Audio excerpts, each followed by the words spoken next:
les artisans s'enrichissent et une nouvelle catégorie sociale apparaît, les bourgeois. Pour défendre leurs droits, ils vont s'associer et créer dans chaque ville un pacte commun.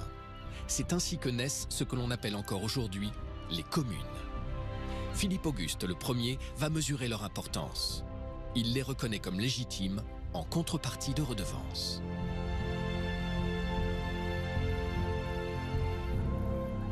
Au palais de l'île de la Cité, à Paris.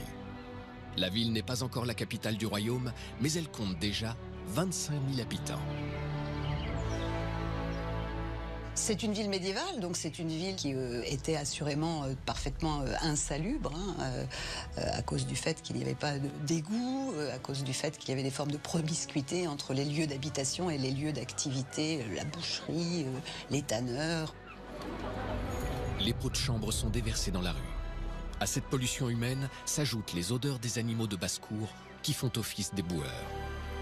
Mais au milieu de ces rues étroites, commence à s'élever un joyau d'architecture.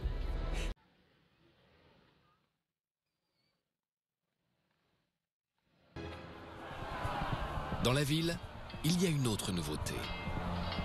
Le roi a donné aux maîtres et aux écoliers un statut spécial. L'éducation n'est plus le monopole des monastères. C'est la naissance des écoles privées. Au cours du XIIe siècle, il y a à Paris une efflorescence d'écoles.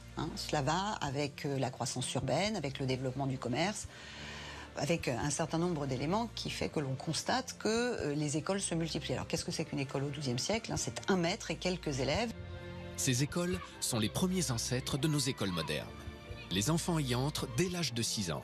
Les petites filles ne peuvent encore y accéder. Dans ces internats d'une dizaine d'élèves, on enseigne le latin, le calcul et le chant. La cuisine et le réfectoire sont au rez-de-chaussée et le dortoir à l'étage. Les écoliers sont en pension complète, aux frais de leurs parents. Seuls les plus aisés ont donc accès à l'éducation. Certaines écoles sont même dotées d'un jardin potager.